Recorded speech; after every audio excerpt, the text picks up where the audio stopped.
Hello friends and welcome in another video lecture of Easy Life Science. Here I am talking about some important questions, answers with explanations which are frequently asked in a SET Life Science exam. So please subscribe my channel Easy Life Science, like my video, share it to your friends and don't forget to press the bell icon so you will get a notification of such videos. So let's start. The question number one. The question number one is ribozymes are. The ribozymes are nothing but a RNA which acts as an enzyme. The RNA molecule that have a ability to catalyze a specific biochemical reactions, including the RNA splicing in a gene expression, and these are similar to the activity of a protein enzymes. So for question number 1, the option A is a correct answer. The ribozymes are RNA acting as enzymes. The question number 2, holoenzyme is made up of. The holoenzyme is made up of a apoenzyme and a coenzyme. Option B is a correct option for question number 2. The apoenzyme and a holoenzyme are two states of the enzyme. The main difference between apoenzyme and holoenzyme is that apoenzyme is catalytically inactive protein component of an enzyme, whereas a holoenzyme is catalytically active form of enzyme consisting of apoenzyme and a cofactor. A coenzyme or a metal ion, these are a non-protein part that tightly or a covalently bound to the enzyme.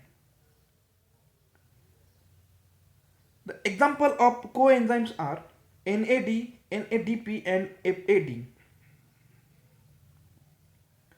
The DNA polymerase and RNA polymerase are two holoenzymes which requires Mg ions to become active and initiate polymerization.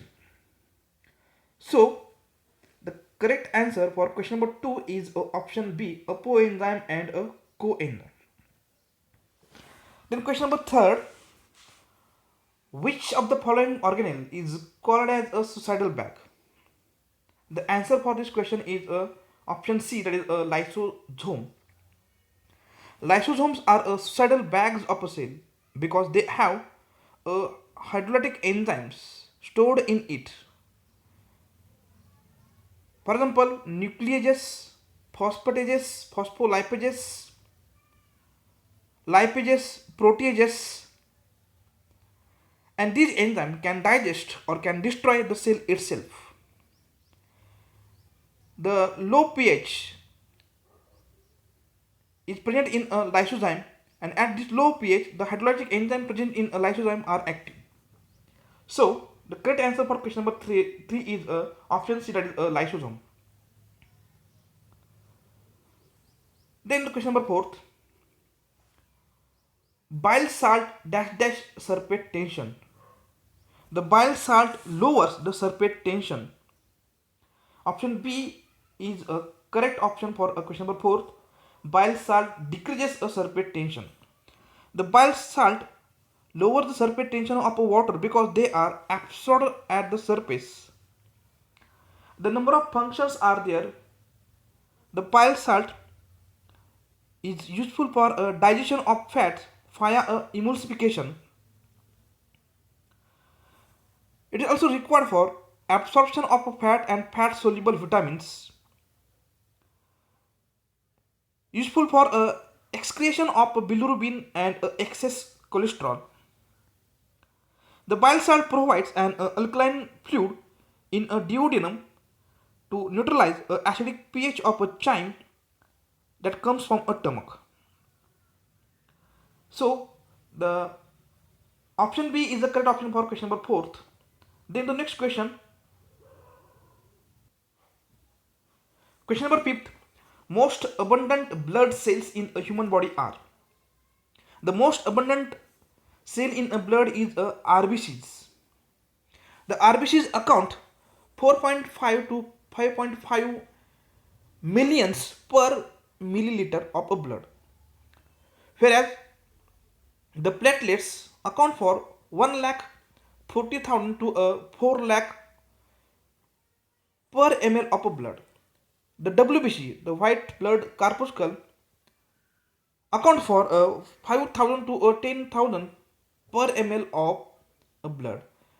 The WBC includes neutrophil, basophil, and lymphocytes. So, the correct option for question number 5 is option B, that is RBC.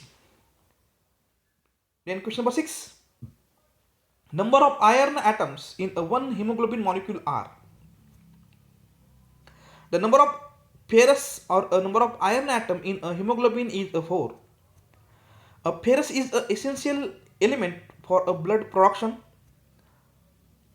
About 70% of your body's iron is found in the RBCs of your blood hemoglobin. The hemoglobin is essential for transferring oxygen in our body from lungs to a tissue through a blood. The option D is a correct option. Sorry, option C is a correct option for question number 6. 4. Number of iron atom in one hemoglobin molecule is a 4. Then question number 7. Example of a proenzyme.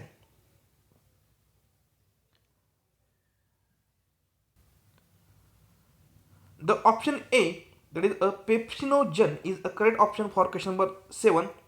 The pepsinogen is an inactive zymogen, or it is a proenzyme. The proenzyme is a substance which is inactive. The pepsinogen is secreted by a stomach or a cheap cells of a stomach, and it is converted into enzyme pepsin by a gastric acid. The pepsin breaks down a protein into a food to the amino acids. The C, that is a chymotrypsin. It is also called as a alpha chimer. It is a digestive enzyme synthesized in a pancreas and that play an essential role in a proteolysis or a breakdown of a proteins and a polypeptides. Trypsin and a chymotrypsin are a proteases of a similar catalytic mechanism, but their substrate specificity are different. Trypsin favors basic residues of lysine and arginine, whereas chymotrypsin favors aromatic residue like phenylalanine, tyrosine, and tryptophan. Option D is a lysine. It is a amino acid. It is a essential amino acid. Essential amino acid meaning is that it is necessary for a human. Because human body cannot make it, you have to get a lysine from a food or a supplement, and it is represented as a English letter capital K. So, question number 7. Example of a proenzyme is a pepsinogen. Then the question number 8. Enzymes are. The enzymes are an antibody with a variable regions processing enzymatic activity. So the option D is the correct answer for question number 8. And enzymes are an antibody which acts as a catalytic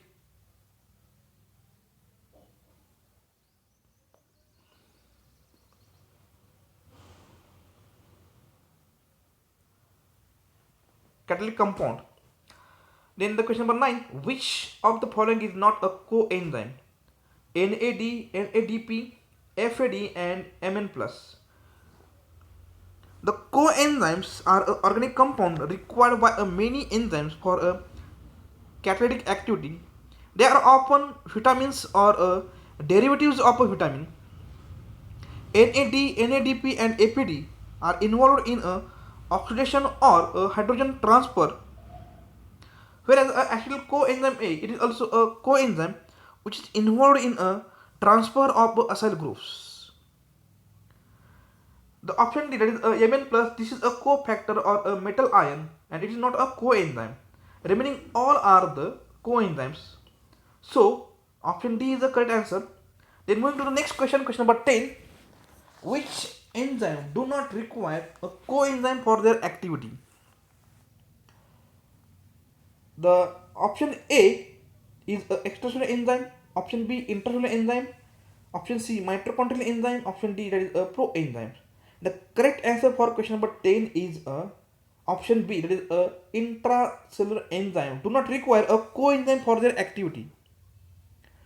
On the basis of a secretion and their activity, enzymes are classified into two groups, extracellular enzyme and intracellular enzyme.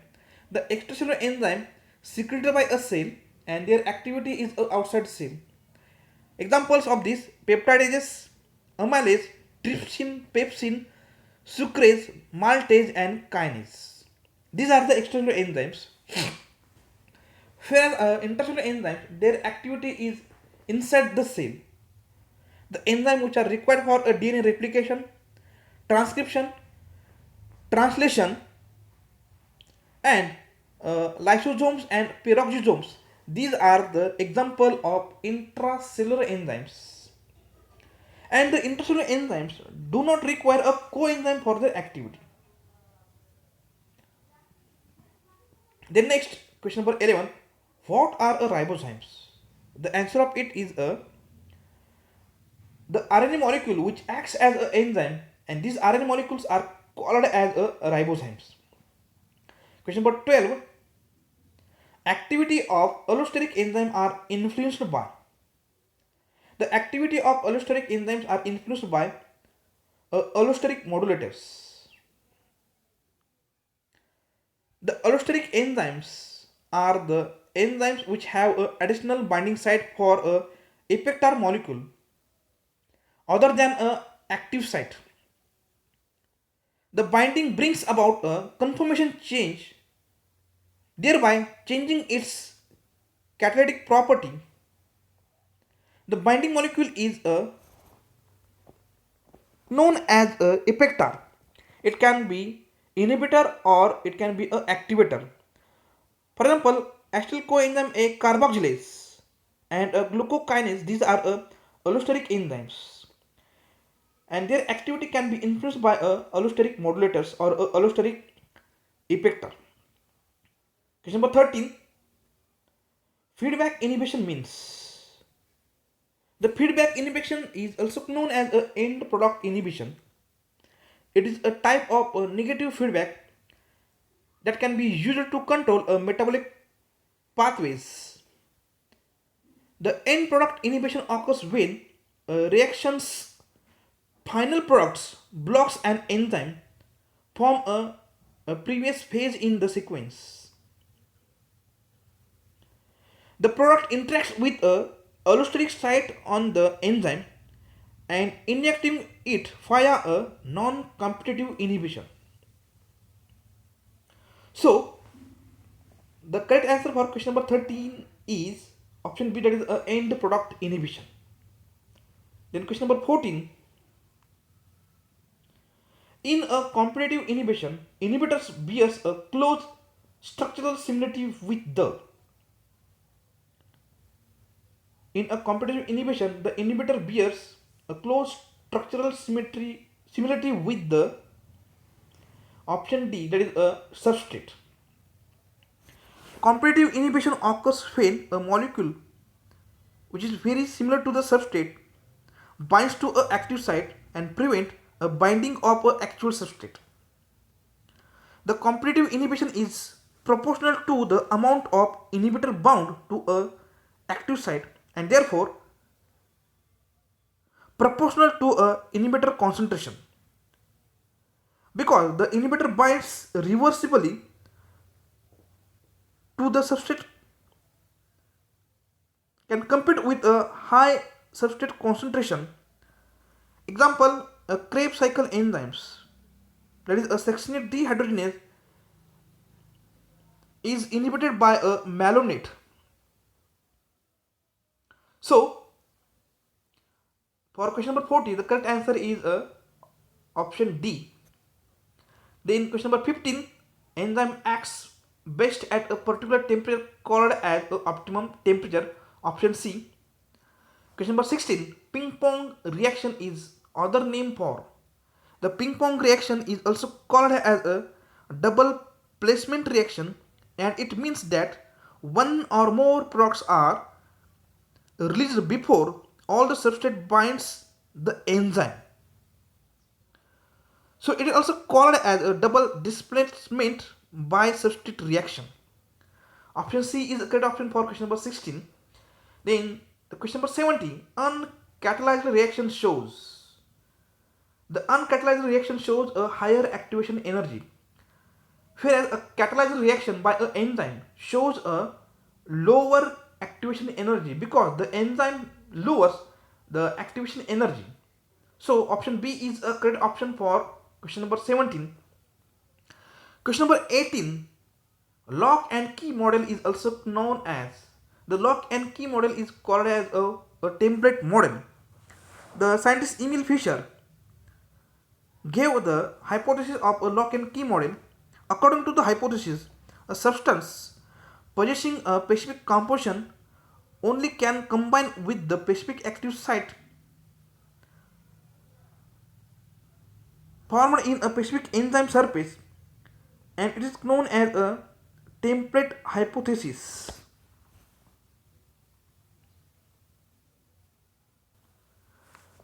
Then question number 19, which bond is not associated with an enzyme substrate interaction? The option C is the correct option, that is a disulfide bonds. The enzyme substrate interaction involves a non-covalent bond such as hydrogen bonds, ionic interactions, hydrophobic bonds, and van der Waals interactions. There are no any such disulfide bond in a enzyme substrate interaction. So option C is a correct option for question number 19. Then question number 20, which of the following statement is incorrect? Option A, enzymes are protein in nature. Yes, it is correct. Enzymes are colloidal in nature. Because the proteins are colloidal in nature, enzymes are also colloidal in nature. It is also correct. Enzymes are thermolabile. Yes, they get inactivated at a high temperature, so these are thermolabile. Option D, enzymes are inorganic catalysts. This is incorrect. Enzymes are organic catalysts. Question number 21, apoenzyme dissociated from a coenzymes due to a change in pH. Option A is the correct option for question number 21. Question number 22, which of the following enzyme inhibition shows a decreased km value?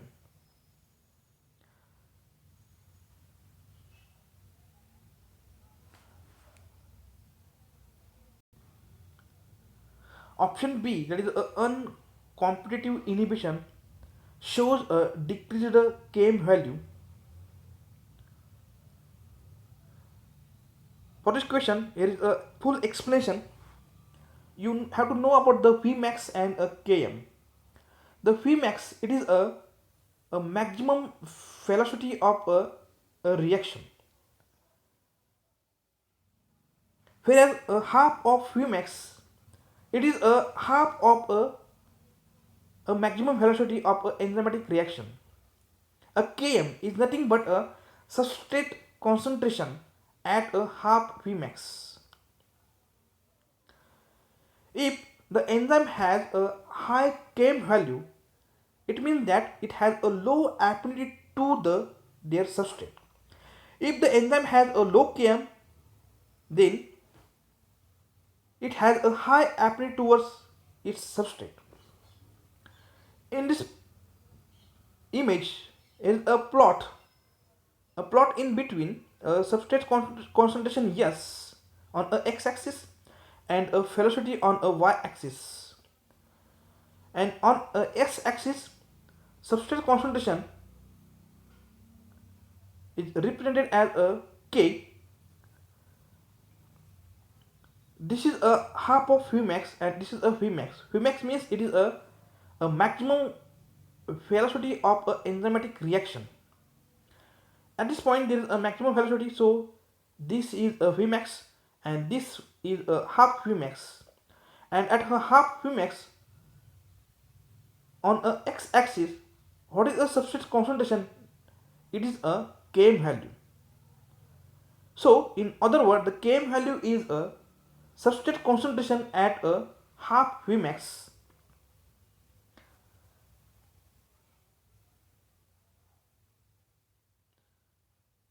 Now about the Vmax and Km.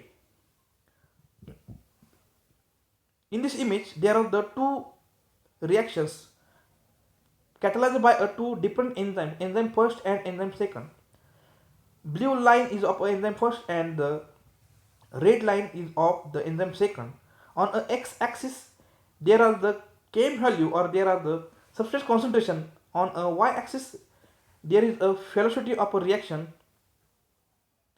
A small Km reflects a high affinity of enzyme for a substrate because a low concentration of a substrate is needed to half saturate the enzyme, that is reach a velocity half Vmax. Whereas a large Km reflects a low affinity of enzyme for a substrate because a high concentration of a substrate is needed to half saturate the enzyme. Toward the left of this image, the reaction catalyzed by an enzyme first shows a high affinity toward the enzyme for a substrate, whereas the enzyme second or a reaction performed by an enzyme second shows a low affinity toward the low affinity of an enzyme to the substrate. Enzyme second having a large Km value, whereas enzyme first having a small Km value. Now inhibition, competitive, non-competitive and uncompetitive. In a competitive inhibition, there is a inhibitor and this inhibitor compete for a active site. There is a competition in between substrate and a inhibitor. The inhibitor and a substrate can bind to a active site of an enzyme. If the substrate get bind to a active site of an enzyme, then there is a formation of an enzyme substrate complex and the enzyme get converted into a product that is a P. If rather than the substrate, inhibitor get bind to a active site of an enzyme, then a enzyme inhibitor complex is formed, no product is formed.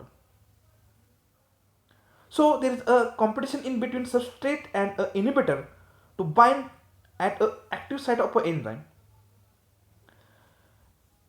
Inhibitor binds to a pre-enzyme only and competes with a substrate, and this inhibition can be overcome if we increase a concentration of a substrate.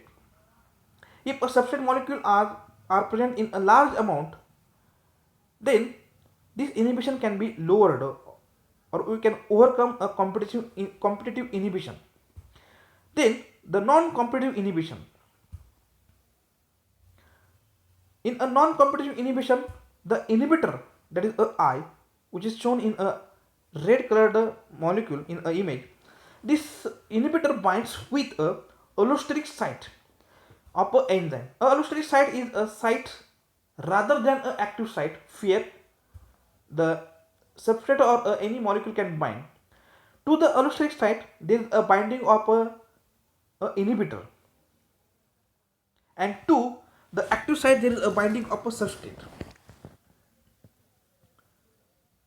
The substrate can bind with the active site of an enzyme and forms an enzyme substrate complex, and the enzyme substrate complex then forms a product. The inhibitor can bind to the enzyme or an enzyme substrate complex. It can bind to an enzyme and forms a EI complex, or it can bind with a enzyme substrate complex and forms a EIS, that is a enzyme inhibitor substrate complex or a EIS complex. The inhibitor bind to a pre-enzyme or a ES complex, increasing a substrate concentration cannot overcome this inhibition. And this is a non-competitive inhibition. Then the third, that is a uncompetitive inhibition.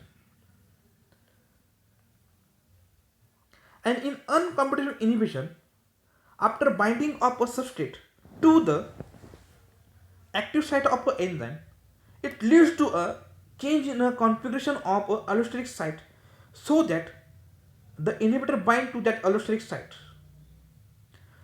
So for this changing a configuration of this allosteric site, there should be a binding of a substrate to a active site of enzyme. Means the inhibitor binds to a enzyme substrate complex only and forms a EIS complex. The inhibitor in a uncompetitive inhibition binds to a ES complex only, and by increasing a substrate concentration favors the inhibition by a inhibitor. If we add more molecules of a substrate, the more is the inhibition by a inhibitor. This is about the competitive, non-competitive and uncompetitive inhibition. I am tracing this inhibition because a lot of times questions are asked on this concept. So this is very important. In a competitive inhibition, the enzyme or an active site of an enzyme is bounded by a substrate. The competitive inhibition it increases a Km value and there is no any effect on a Vmax. Whereas in uncompetitive inhibition, the inhibitor binds to a allosteric site and it lowers a Km value and also a Vmax. In non-competitive inhibitor, there is no any change in a Km value. The Vmax get lowered. In a mixed inhibitor, the Km may get increased or decreased, but the Vmax get decreased. And this chart or this image is very useful. A lot of times questions are asked on the same. So moving to the our questions. Which of the following enzyme inhibition shows a decreased Km value? Decreased Km value, that is a uncompetitive inhibition, shows a decreased Km value. So option B is a correct option for question number 21. Then the next question, question number 22, which of the following enzyme, question number 23, reversible covalent modification involves. Reversible covalent modification involves activation of a proenzyme. Option A is the correct option. Question number 24, amount of a total blood volume in an individual is approximately. The amount of total blood volume is 80 ml per kg of a body weight. Option D is the correct option. Then question number 25, normal blood pH is 7.4. Option C is the correct option. 26, lifespan of RBC is option A, that is 120 days is a lifespan of a red blood corpuscle. The human RBCs, after differentiating from a erythroblast in the bone marrow, are released into a blood and survives in a circulation for approximate 120 days, after which they are engulfed by a macrophages. The spleen is a organ, or it is called as a grave ad where the RBCs are engulfed. Then about the WBC. WBCs are a white blood corpuscle or a leukocyte. The lifespan of a WBC is 2 weeks, except the neutrophils. Lifespan of a platelet is 7 to 10 days. The platelets are produced by a mega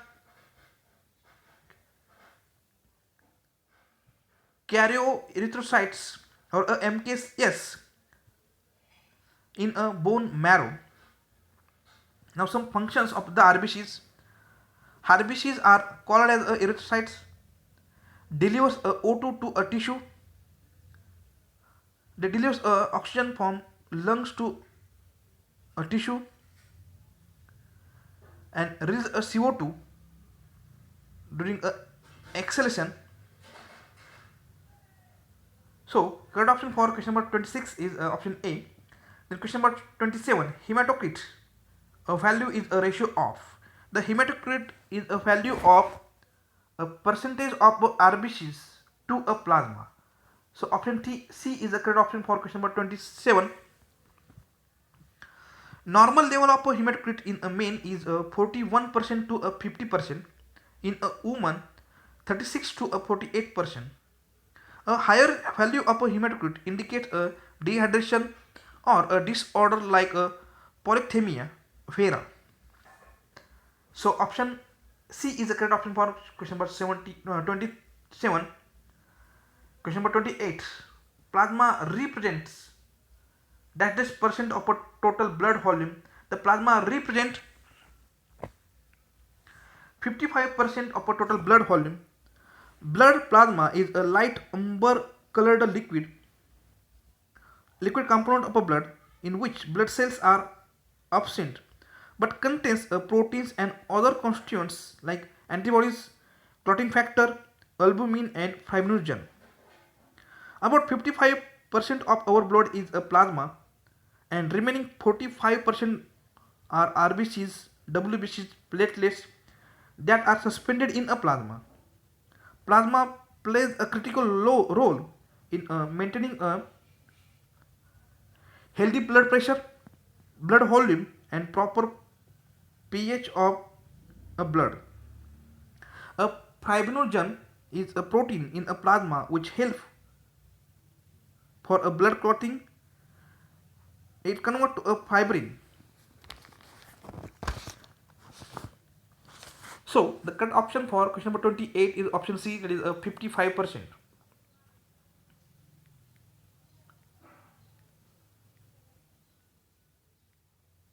Then question number 29.